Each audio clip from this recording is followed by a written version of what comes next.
inyi akwaba sonko anepe hope do hu papa bibia boko bibia de dizi na adze na ya kan dam no ebebe si no na meke wo de nsroma recordo zinzin nsroma jumezi no moframa no me say mankasa no me shada am looking forward to nsroma every Sunday dam da me each me pentam about 3:30 na ma hwe nsroma usanda moframa no we drop na me nyanyi de Sunday you wo be one first eviction na matete timpo no se hwe moframa na se wo favorite wo ma vote amimro vote ntimame waso wo favorite wo ma vote na wo bani fuma na da wo yi favorite ma maka da Adom TV fo ewiem da bi yewiem wa ha tibomozna na afa no efido ya za vote na fama no na maka ebesindam no ma ye ko share entertainment some or kojo o Twitter na azna motingi dem Tuesday no menyo botwetwe nkomo bi na me cho de sister Debbie no onye Adom we exchange words pa on Twitter na yenyim da sam no nkobesi hwara ehu mama background kakra asam no be ma asam no start free no me catch her de o Malay cafe girl obi ne girlfriend onye na kwa event o cafe girl no tune wo stage na okotwu girl wie no na kasa wa ba sinyan de again na disrespect boy no na za otinye de sister Debbie the girl no ninhyem no obebobo no nkonsider o chirim o Sunday yi no nkoye mpana twe na wore twe onya awar so sister na prepare no hododo na Adom so be chirim de bi say and respect benyi no duru ni mpana twe da mara na awar no so enka respect no ho na wa twe nkomo no do sister Debbie beka bibi for the fact that Adom ko global citizen ko ye dress rehearsal wo bounce na aze na sala sister na sama no reka no oye bebu oye abebu wan mean dey chere no okaka performance bia wo global citizen ho zo podo chan dey Adom ze nyanku besie bi ko honom dey nje okaka ye na aze na one day rabadu kodu honom no dey rabadu choose a list artist for nto only dress rehearsals na wo bounce no sister Debbie enti no ekọ Twitter ohoru papa inda no so ya sola the pay me with the wasan why tweet for nti no me expect there on chebe ebe hu Adom so aba respond send there Adom da me hu there wa bocho there ne wife onjina nchan no read because oba be chirem there asema Debbie kan no kwara bi enyim na so ode no do so besia ko global citizens a no ombobo besia ne zin ma zo no so won on share no kanti dam sam no say me mo update as o hekisinye no tweet no na odado no mama etebro fo kankan na wala better se na ye da wa ye gina Twitter na ye kan sister Debbie asem no ene da o ya za aban o ye parliament tenase na za wo fra no LGBTQ+ no bill no ko pass sisi ayer twende oya president na Akufo-Addo oba sign na wa ba yembra wo Ghana ha de ehwe bill no ma na o chede say watchew na say eye no tumutum na azne bia wo mo 3 years mpo no awuso ebe she chiri na funded this calcium do 1 year na le to community ere mo one safe place wo Ghana ha de no sa abane chirewa boka kedem 5 years inti no da monsam no sister Debbie asam no wankoni ye kra the parliament tumna o pass bill to them inti no so obebo tweet after ne brother one love kubolo bebe ya tweet na tweet ni ma Debbie mamu hwede se motum na makana mo wo chirema o say bill na wo pass no wa fix roads o wo krom hade ana wa tum na wa fix in hospitals ana dem pono schools o Sunday se ko villages no tum hu de nsu ya azibio hia papa na nso no dem samsam nyina dem ha onya hye yen ho Ghana ha ma yen parliamentarians wo tum wozi echi LGBTQ so no who them were misplaced priority. Inti no so oye misplaced, I know oye misplaced. Conversation no ogudo record on social media. Butum na akwadum TV pages no do. Na waso akaka chere wadwen afa ho wo honom. Na yen freedom nsam no mu na yen ko Kofi Mole ho. Na me bo Kofi Mole because me wo Kofi Mole celebrate kwa kese. Now this comes after kwa kese be chirem there say o share ni contribution in the industry na edwuma no ze why papa otsedo 20 years ni back to back was am he okrom ha de nto no mpo no o short da nka Ghana bantum ye bibi kasi pa na nche ozema yen hweza Kofi Mole obebo troy nti no Kofi Mole betwiti o say okay pa those times no na o wajim bia yo wura so wura dam jim nim hon ma obokọ na kwa kese no nyom no back to back wo ba na meyifo no wo sa pempem wona akokọ na aze asa wo wezi wo honom no onya asa oketwa nti no ohu de kwa kese wache we edwuma no mu no so no edwuma no wa ye papa up to date or the one ye relevance on kind of America say bebe ni nti no ma yen kete kwa kese za okay wo hit FM.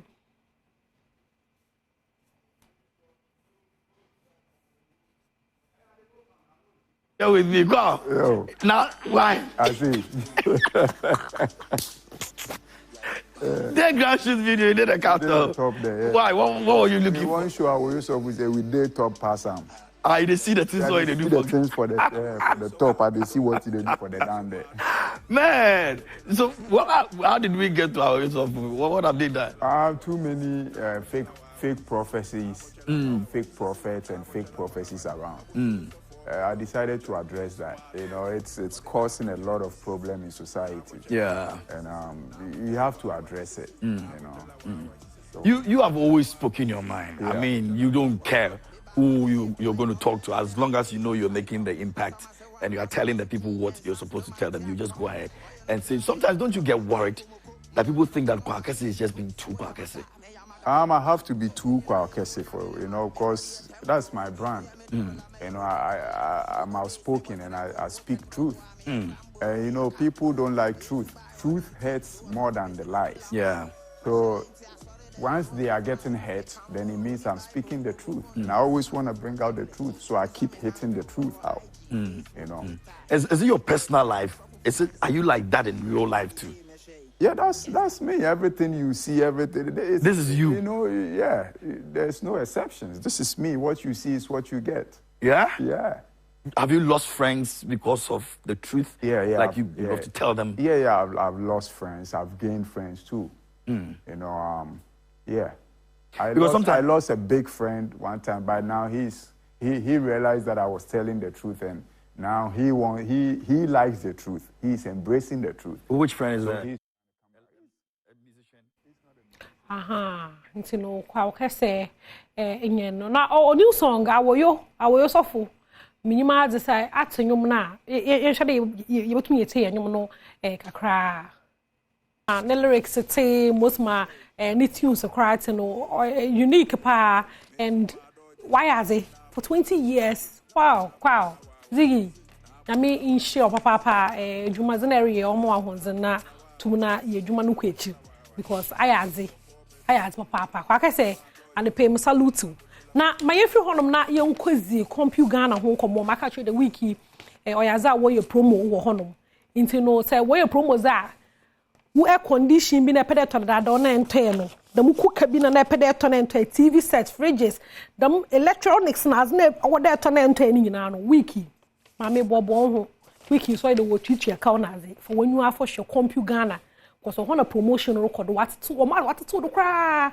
into no co na kekeje was impo no separate brand bi to that Samsung Sigma Sony TCL na zingina na ekọ hono ma obenya na wazamom separate from hono so from hono was 0302 752020 another 0243 143143 na enye won hwetwe nkomo na kakeje woze Sunday computer Ghana week is hono my do papa hono this week year to electronics nyina promotion papa won for computer Ghana ho na won kankeje won ze na the maro na say mpo no say epe garlic mixture papa and pe so le one pod nyina e do bon lock honam ye yo iziza no e dem we funu aye kakraka debi Bomoza na pet 3p garlic mixture ono no the best garlic mixture a owo krom ntine pebi ma me pebi na obobo papa na yemfiri hono ma na yenkonkwohwe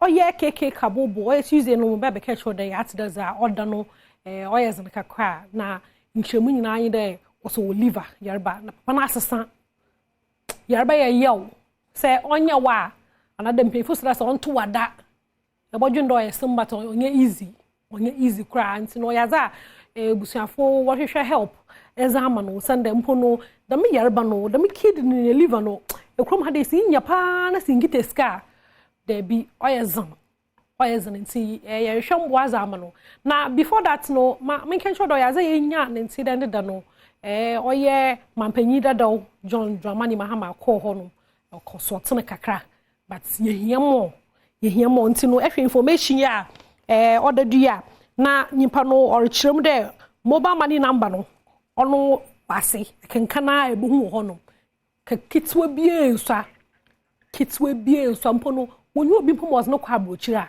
ka mpo mi freedom ko boboa ti no ye pempoa zama keke kabobo womo mozana wombo no sane pena prisi ekua ade pena hema oba kitchen do yaza keke kabobo sisi abema na pomzin nam no nye onya on tapo nti no okwa kasra no so no wohiamboa wazaman nti no mobile money number no na oda honom no 0242112136 kitu ebie nso awose butum nanka abom was na fikrom hade was na kwa brocha kape help ama no ifi den ka no kwanda nti no yenhwe video yi na yembra sisia Bawe me ho na mini aba bi prisi efreme na odi tu menim se matiki kikabubu nkana na msi o there be maintaining kind of see okay one na kasa badam kiki kabubu ho fa no nti whatever I can do to reach kiki kabubu ne ehwe MY bitimi e de aboa no we should go ahead and then do it nti quickly I had to play some few calls to get to know where I can find kiki kabubu, and just as you can see on the screen that is kiki kabubu. Okay, good afternoon. Anapa we me ho na mini aba bi prisi efreme na odi tu menim se matiki kikabubu sinyim papa na ehu ni video ya urabo ho oyare ho tindo yindo mwa na yersere mboa na yersere okenyu na waka hwen ntino yarba so ze onjira nyimpa kra na abo ano ntino yemomozna wombo bia pocho reach out number na muzutu gwa no na kokoboa papa no na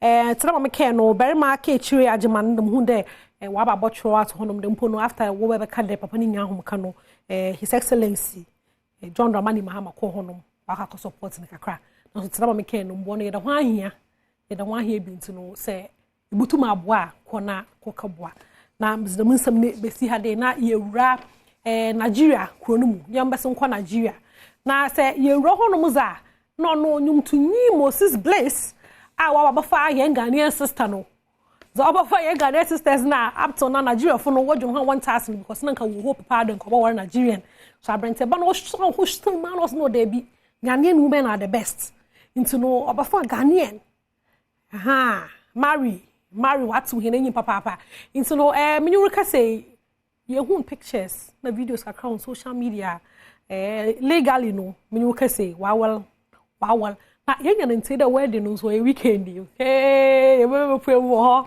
why wala adwena won friend here ba da bi ye bokọ na ze ebo hu ho bia ye za ba be chen won ta wo hwe pictures ni bi na yembra ta marry wise born na menyo ka say what I not no legally nti hwe mbramu paaza nka war ne nyen wawar na so no so that what ba no be ebusuaze wa hayi why the pre-wedding bi kama tino yenyim da most mo kọ kama no da mara nso na awor no so obokọ kama yeze nenyo beze chize ebu hu obia no yeze babro ma hwe ni no asawo ya ne kasawo yo na wenye kunu no so what kind of TikTok challenge bi enye ami bizina awor ye bi ai obaye no na etehu papa ntino congratulations to her the rabana so wonderful my lawyer na so bon home was papa ntino Moses Bliss ne camp na me free na yensan form yensan embra Ghana hade na yem ko kidi ho yese kidi ne nka acher kakra na oyazo offer press asam nye there was nyum for ba nyum wo fani danger yekiti na embra. You're promising us an album. It has to be almost ready. Do you know when that album is going to come? We're looking around maybe my birthday month, maybe it's still tentative, probably August, September, October. So before then, we have a couple of singles to drop. So you open your heart, open your mind. This year, we come. Time to release, really strategic, because then in the following year you can't again win album of the year. So banking on that. I'm not releasing the songs. I'm not releasing the songs for album of the year. Just I'm saying that at the time when you release. Okay, into no one samarangen. Kidi, ya so ye twa ye nyima every single time. Dope. For about 2 million. Na ye so zin. Na menyuka say happy birthday Uncle Ma Kwame. Na Kwame me quoted that cause no because Kwame na was wofro. Na mum say kada say fie da bi say am happy birthday za no ni buhu ni pokren wala Kwame li nyimo ho. Kwame there happy birthday to you if you da bi say wish you special nyame insure no nyo kese then dempo no zero shokona nyame nyemo bia no wo fitin there akesi dey be say na next birthday no nyame nyamo ate happy birthday to you na jiwenwa papa baby biara ewo bia na menyu ka say watch to the world that oyu be kada ba sam na making me ka don che bia na Reggie Rockstone grandpapa obaka de mpono dam battle en kenyi na jurofo kwe dam jollof battle o kon nan kuti zan kan yefo ntufom na yemfa watch no because Oba no watch pa the watch some pa wa Ghana ha kan na yeto na watch to the world American you ka say oyaza Stone Boy Ghana nim to new Stone Boy kwekopue mo o wa brochi mem na okọ Wycliffe rapper if you Haiti but on abrochi no owo to ye nyom na aze o US hono na Stone Boy ko no ho na okọ no okọ introduce watch man yenko heza okọ do hono. So that's the trick. Yeah. That's the illusion. Mm-hmm. That's the separation. The separation. Right? So once somebody can get past the separation and the illusion, then they realize we are one. Yeah. And now when you one, language don't matter no more. Because you're dealing off of what we used to deal off. Yeah. Vibration. Yeah. You know what I'm saying? Yeah. So it's like the link, man. The link, Stone Boy, the way that you do that is not, for me to see that, it's just insanely amazing. I mean, I've been following you a minute now, so yes. You're ready, man. Give thanks.